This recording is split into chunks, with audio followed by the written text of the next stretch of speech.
دايما ريحة الكيكة في الشتا بتدفي البيت كده وبتديله جو مش طبيعي.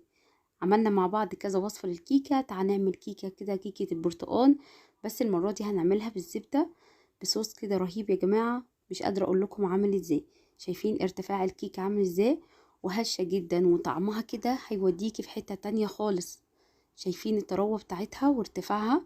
بجد طعمها خطير. وكمان الصوص اللي احنا هنعمله بيوديها في حتة تانية خالص. ولو حابة ما تعمليش الصوص، الكيكة كده هتوديكي في حتة تانية خالص. نقول كده علبتين كده من الزبادي، وعندي ربع كوباية من عصير البرتقال.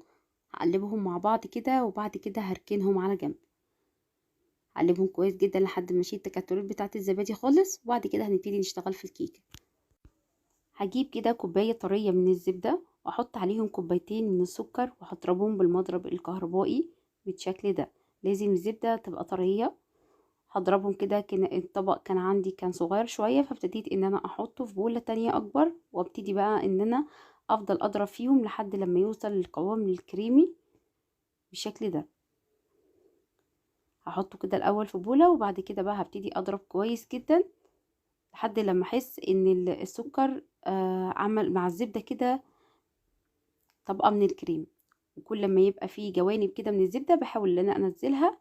وبعد كده بجيب 5 بيضات، بيضة بيضة، وانزل بيضة، واول ما تختفي بنزل بالتانية، واحط كل كمية البيض بالشكل ده. هضربهم لحد ما يوصل للقوام ده. الكيكة دي هتوديكي في حتة تانية، بجد كيكة رهيبة جدا، تحفة يا جماعة. اما اوصل للقوام ده كان عندي بشر برتقان، حطيت معلقتين صغيرين كده بيشيلوا كمان زفارة البيت. حتى لو ما عندكيش فانيليا بتزودي قشر البرتقال. هنا انا نخلت 3 كوبايات من الدقيق، وعندي كيس كيك شيف. هقلبهم كويس جدا، وبعد كده بقى هجيب الصوص اللي انا عملته في الاول واحط منه شويه، وبعد كده بحط معلقتين 3 من الدقيق اللي خلطاه بذره من الملح، وباكو من بيكنج باودر او الكيك شيف.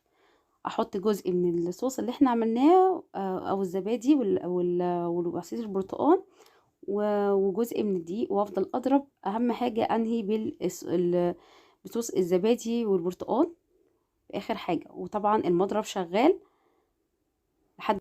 واول ما يختفي الدقيق بحط الجزء من الزبادي، خليط الزبادي، لحد لما اخلص كل الكميه اللي عندي. طبعا كل المقادير هكتبها لكم في صندوق الوصف. الصينيه بتاعتي بجيبها كده بدهنها ماده دهنيه، وبحط فيها خليط الكيك بتاعي، وكون مولعه طبعا الفرن قبل ما اشتغل في الكيكه على درجه حراره 180. هتقعد معايا من تلت ساعه ل25 دقيقه.